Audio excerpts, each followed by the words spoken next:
Iran যুদ্ধ বন্ধে প্রধান মধ্যস্থতাকারীর ভূমিকা কিংবা নোবেল শান্তি পুরস্কারের জন্য ট্রাম্পকে মনোনয়ন। কূটনৈতিক চ্যানেলে বরাবরই যুক্তরাষ্ট্রের সান্নিধ্য পেতে আগ্রহী পাকিস্তান।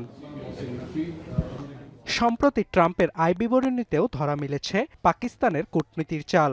আল জাজিরা বলছে, গেল বছর ট্রাম্পের পারিবারিক ক্রিপ্টোকারেন্সি ব্যবসা ওয়ার্ল্ড লিবার্টি ফাইন্যান্সিয়াল টোকেন বিক্রি থেকে $50 কোটি বেশি আয় করেছে।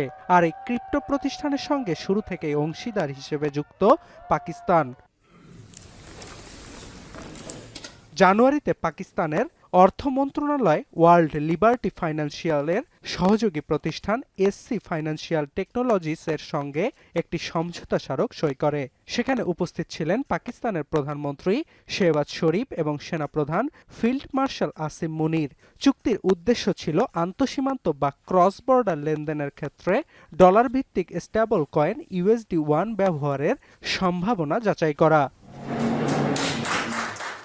স্টেবল কয়েন হলো ডিজিটাল মুদ্রা যা একটি নির্দিষ্ট মূল্যের সঙ্গে সংযুক্ত থাকে। এটি ব্যাংক ছাড়া ইন্টারনেটের মাধ্যমে অর্থ লেনদেনের জন্য তৈরি। আর USD1 হলো ওয়ার্ল্ড লিবার্টি ফিনান্সিয়ালের সংস্করণ।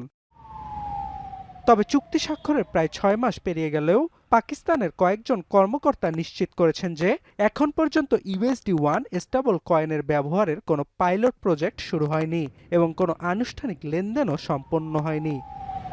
শিয়া বাটার ও ভিটামিন সমৃদ্ধ লিলি বিউটি সোপ, তারুণ্যময় উজ্জ্বল ত্বকের জন্য। কিন্তু বিশ্লেষকরা বলছেন, এই ক্রিপ্টো ব্যবসায় বিনিয়োগের মাধ্যমেই যুক্তরাষ্ট্রের সঙ্গে সম্পর্কের বরফ গলাতে শুরু করেছে পাকিস্তান। ট্রাম্পের পরিবারের ব্যবসায়িক অংশীদার হওয়ার পর পাকিস্তানের সেনাপ্রধান আসিফ মুনিরকে হোয়াইট হাউসে মধ্যাহ্নভোজে আমন্ত্রণ জানান ডোনাল্ড ট্রাম্প।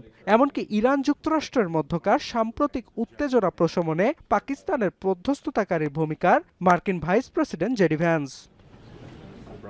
অর্ণব প্রসাদ, এখন বিশ্ব।